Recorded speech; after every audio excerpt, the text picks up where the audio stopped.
See, every time anybody goes in to try and work with the government, it's like I was telling my dad so many years ago, you never know what the con is. You never know what the hustle is. You never know which piece on the chessboard is being played. And if you let yourself go in, they're going to play you. And I'm not into being played. I'm here to help. If you want help, I can try to help. But nobody actually wants to resolve the conflict. And I don't understand why that is. And everybody who knows that you're working even slightly with the government now thinks you've probably made some deal, or you've probably cut some secret deal.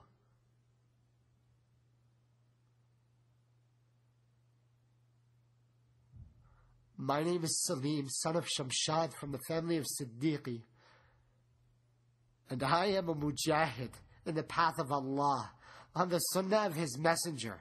And oh, brothers and sisters, I took the deal.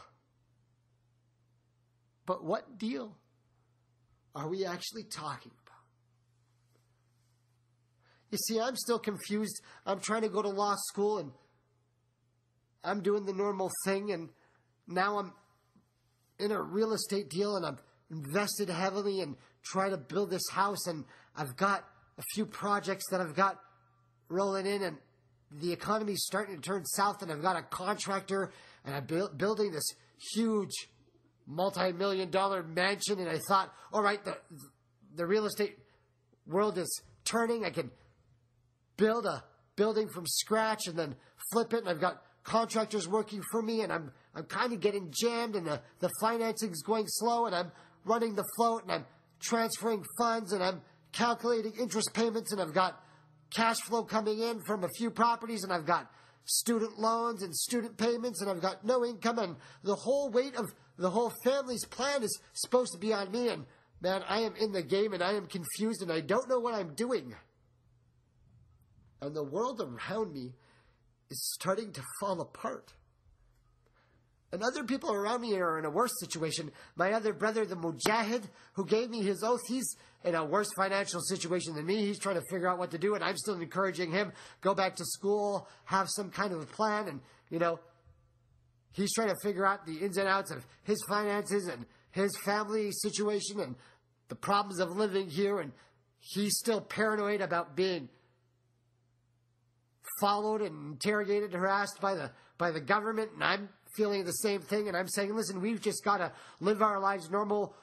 We've got to ignore the way they treat us because we're not actually involved in anything. I don't understand why these guys are so intense on us. Even when they're interrogating me, they want to know about this other mujahid, everything about him. It's like they're so paranoid, like they think we know something, and I'm saying I'm sure we don't know anything because we actually don't know anything, and they're really freaking out.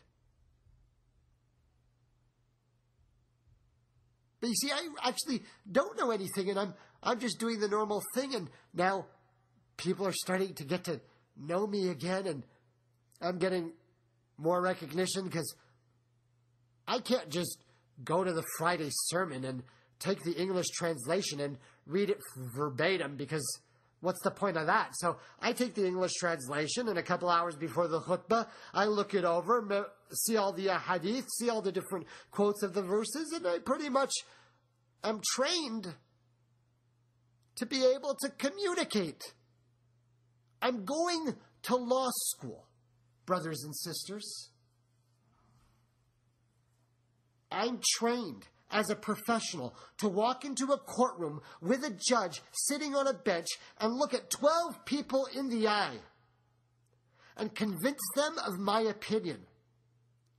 And those who have been to law school truly understand that convincing 12 jurors of the truth has nothing to do with the truth whatsoever. Oh yes, brothers and sisters. Come on. Is anybody going to be honest with me? Is anybody going to tell the truth?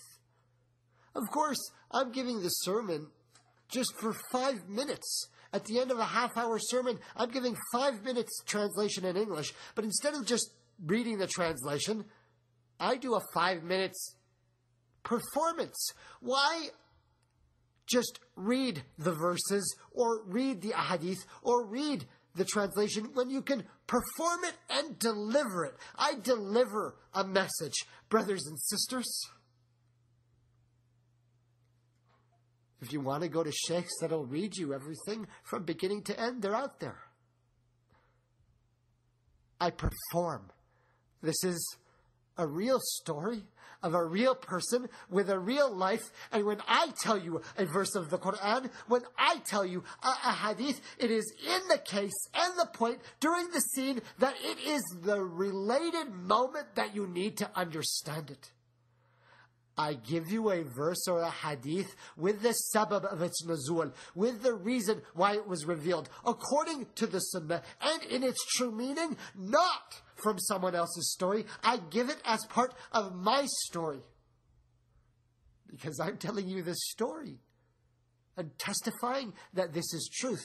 And I'm extending to you my right hand, brothers and sisters, and asking you, do you believe my testimony? I'm just a son of Adam.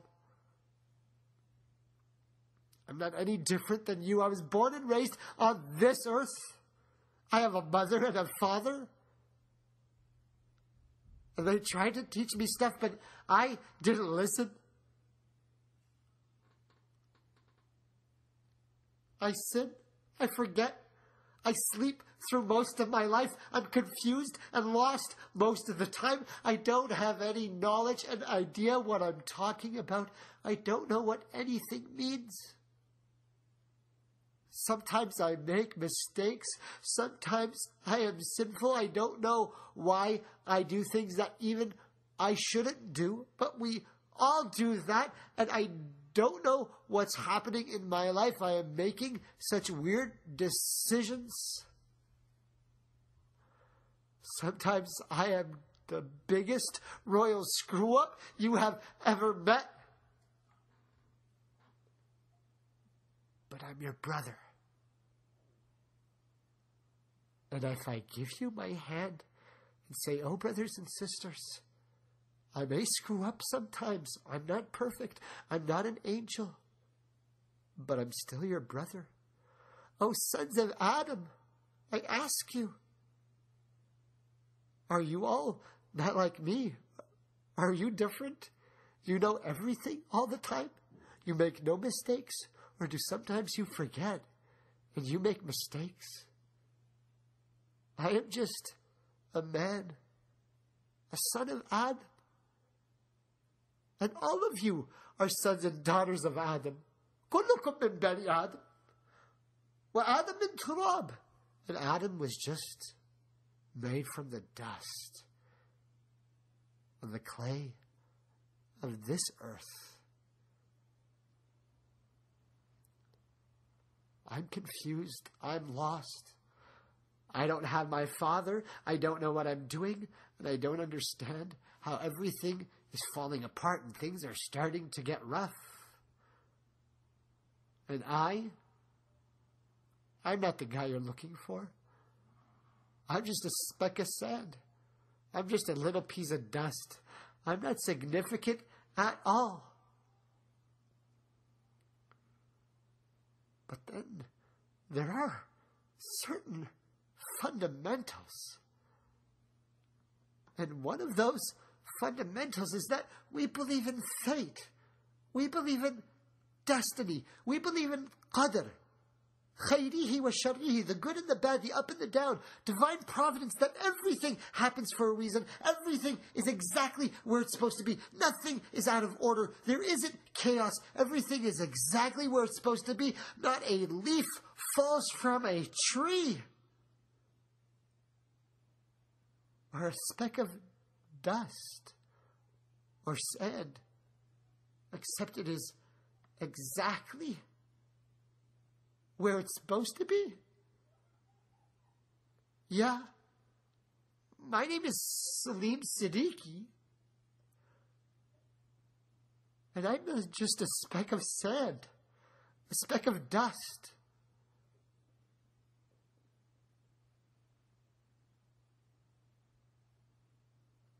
Do you know which speck of dust you are? One day, I was a speck of sand in the hand of the messenger, Muhammad. Peace and blessings of Allah be upon him. A speck of sand in his hand. I was a speck of sand, and I remember that day. And oh, brothers and sisters, I got a question for you. I wasn't the only speck of dust in his hand that day. I wasn't the only piece of dust. Dust in the wind. All we are is dust in the wind. Everything is dust in the wind. This is hot conflict. Assalamu alaikum. Peace.